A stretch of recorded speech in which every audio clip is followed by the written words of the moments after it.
Prezident Administrasiyasının sabiq rəhbəri Ramiz Mehdiyevin barəsində Dövlət Təhlükəsizliyi Xidmətində başlanmış cinayət işi üzrə seçilmiş qətimkan tədbirinin müddətinin uzadılması barədə istintaq orqanının verdiyi vəsatətə baxılıb. Yeni Sabah məlumat verir ki, bugün Bakı şəhəri Səbail rayon məhkəməsində Mehdiyev Ramiz Ənvəroğlu barəsində seçilən ev dustaqlığı qətimkan tədbirinin müddəti 4 ay uzadılıb. Qeyd edək ki, Ramiz Mehdiyev Cinayət Məcəlləsinin 278 bir hakimiyyəti zorla ələ keçirməyə, dövlətin konstitusiya quruluşunu zorla dəyişdirməyə yönələn hərəkətlər, 274 dövlətə xəyanət və 193.132 cinayət yolu ilə əldə edilmiş əmlakı leqallaşdırma maddələri ilə ittiham edilir.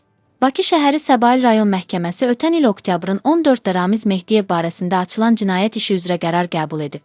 Məhkəmə xüsusilə ağır cinayət əməllərinə görə cinayət məsuliyyətinə cəlb edilmiş Ramiz Mehdiyevin barəsində verilmiş vəsatəti təmin edərək 4 ay müddətinə ev dustaqlığı qətimkan tədbiri seçib.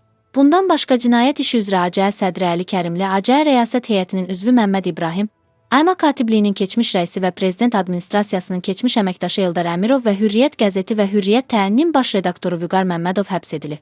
Dünən məhkəmə onlar barəsində seçilən həbs qətimkan tədbirlərinin müddətini müvafiq olaraq uzadıb. Qeyd edək ki, Mehdiyev 1995-2019-cu illərdə Prezident Administrasiyasının rəhbəri olub.